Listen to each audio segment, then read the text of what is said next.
What is up, conscious monkeys? Welcome back to another episode of Traveling to Consciousness. As always, did you guess it?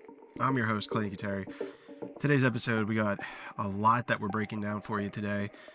We're talking about some housekeeping stuff. So I'm going to be talking about why this podcast came a little bit late today. We're going to be talking about the Super Bowl yesterday. We're going to be talking about national holidays. And we're going to dive very deeply, maybe more deep, maybe not very deep, just a little bit deeper into the present moment and cleaning and how, and talk about why cleaning is such a spiritual and important task. We're also going to get into why I'm talking about the present moment so much, so stick around for that. But first,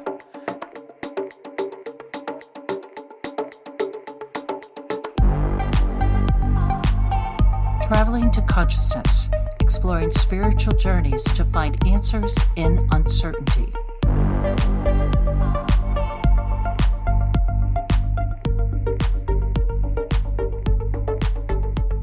the housekeeping. Why is this podcast coming and releasing at like 11 o'clock? A couple reasons. The first one is, I don't know. First one is that I realized that I think I want to give myself this time in the morning to release these podcasts, right? So I'm recording this morning. So to be more responsive, right? You'll be more connected, more aligned with what I'm talking about, so that it's not me recording these a couple days in the future or the night before, because I'm sure it can resonate a little bit differently. I don't know why, but the energy just feels like it's going to work that way. So moving forward, prepare for these podcasts to be coming out at 11 a.m. Eastern Standard Time as opposed to the 7 a.m. So I just kind of wanted to mention that so you knew what was coming forward. But let's move on to what happened last night, the Super Bowl. The Super Bowl was great. It was pretty solid. I fell asleep kind of in the middle of it. Woke up in overtime, so I saw all the highlights. And it was there's probably a lot that could be said here. I'm still trying to digest a lot that I'm thinking of. But I think the number one thing that really stuck out to me was what I noticed happening this morning. The one thing that at least I can talk a little bit more into, which is this call for the day after the Super Bowl to be a national holiday. I think that that's fascinating on many levels. Many levels. It's fascinating.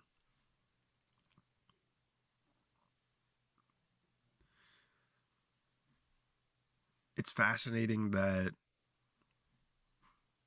the suggestion has been made to move the Super Bowl to Saturday. But no, we can't do that. The Super Bowl has to be played on a Sunday. It's just American way, right?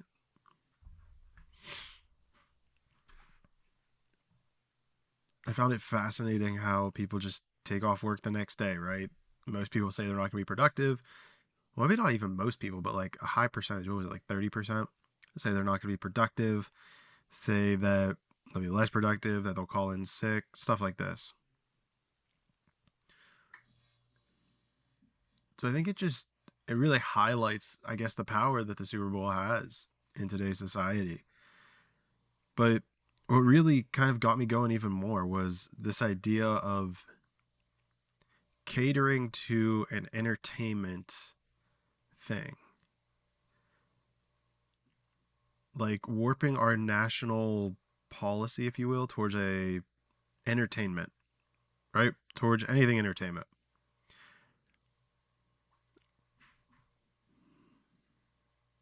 And don't get me wrong, I'm open to this idea. I think it's a very interesting idea. But what gets me is that we don't have Election Day as a national holiday, which to me seems like that should be the number one national holiday that we should have. Because why not? Election Day seems like that would be the most important day, you know? We're a free society, and air quotes. We're a free society. We all should have the right to vote, and yet it feels to me that there's more. And maybe it's just the time. It could be just the time, right? Like we're just after the Super Bowl. People are thinking about it. Is that this But it seems to me also after the election or during the election or before the election, no one really calls for an election day to be a national holiday. So I haven't really done a whole bunch of research as to why that's the case, but something definitely feels off there. Should that not be a higher priority of becoming a national holiday? Something seems off there. So I really just kind of wanted to put that out there. I know that's not really what we normally talk about on this broadcast, this transmission, but I wanted to put that out there that I'm very much in favor of Election Day being a national holiday before the day after the Super Bowl. I mean, even think about that from a what do you want to call it? Like a PR perspective of America. The day after the Super Bowl is now a holiday. But wait, you guys still don't have Election Day as a holiday? That's kind of crazy to me. But being present, let's move on. Let's move on to what's even more important. Honestly, I mean, more important, and you'll see why it's more important, because it is almost the foundation. It is the foundation for creating that type of change. So being present, focusing on the present moment, right? We've talked about this a lot. I know you've heard it a lot, but let me hopefully break it down from a different perspective so that it can aid you in becoming more calm. That's going to be the goal of this. Because the more calm that you can become, the more power you truly have. That's truly where power lies.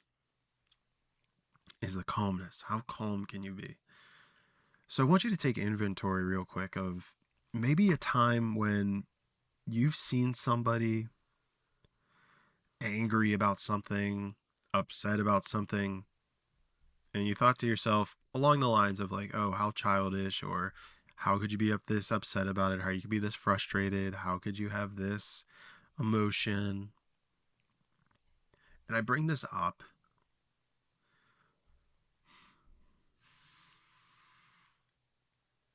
because I offer the perspective, and I know this is kind of like a charged politically word, but like that calmness and being present is a spectrum. There are levels and layers to becoming more or less calm or more or less present. The way this can look, not that it always looks this way, but the way that this can look is certain things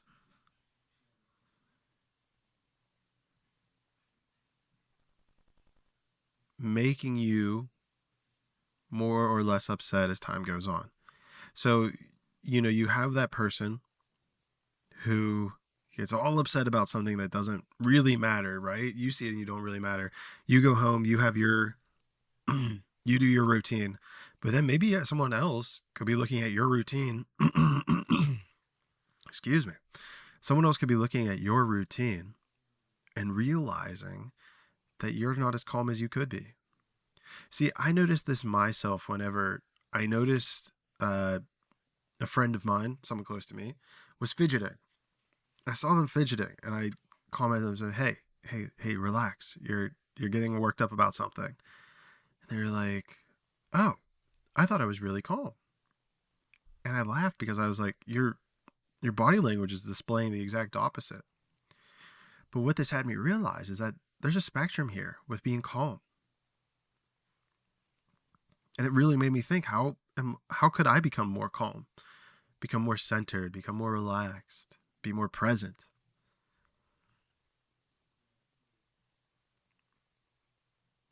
So I offer this perspective of saying that at some level, we all, myself included, can become more calm. So I just offer that as a perspective because the more calm you can be, the more present you'll fall in love or you'll connect with the present moment. And so I think this leads into maybe like, what's a task? What's something that you could physically do to become more present or to practice becoming more present? And I got this task, this idea from my guru. And quite frankly, I actually am going to try to see if I can focus on it right after I'm done recording this podcast, which is cleaning. Cleaning your house, cleaning your room, cleaning anything. And what he suggests is to become very focused on every little detail. Now, why?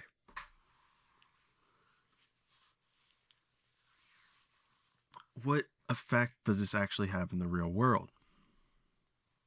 Well, quite frankly, it's actually a lot after he broke it down. But let's look at it this way.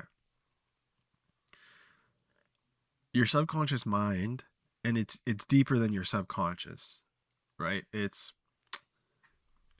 technically goes down to a quantum level, right? So imagine the room you're in. Maybe you're in a car. Maybe you're in an ice box. I don't know what you're in. I don't know how you listen to my podcast. But every element around you, or at least the room, has a quantum field. You move into a different room, you're in a new quantum. And this is everything. It's a different universe that you walk into when you move into a different room. Completely. 100% different universe. So in the quantum that you're currently in, the room that you're currently in, it has its own government, it has its own solar system, it has its own people, energies, motivations, spirits, you name it. It has it. All unique to that specific room.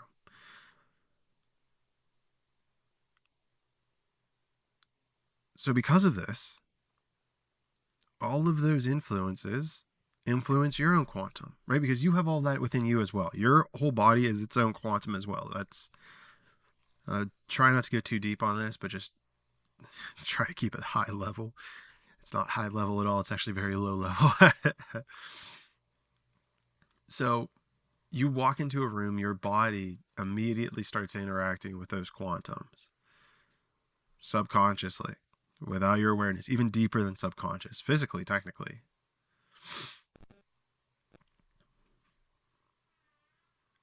And so by cleaning, getting as present as you can with the process of cleaning every little thing in a room,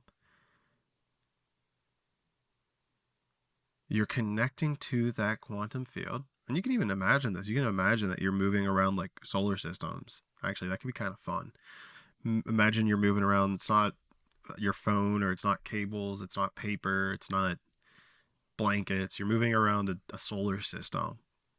And you want to make it as beautiful as possible. Because then if you make the quantums around you as beautiful as possible, your physical quantum, your body quantum, will become as beautiful as possible. And here's the crazy thing, is that you sit here and you think, oh, this is such small work, right? There's paper that's been sitting on my desk for the last month.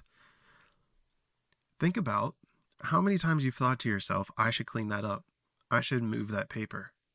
This little poke in your mind is what's preventing you from becoming even more calm, even deeper in the present moment. Because it exists. You know what you need to do. You keep telling yourself you need to do it, but if you don't do it, it's going to keep sitting there. It's going to keep agitating you. It's going to keep festering.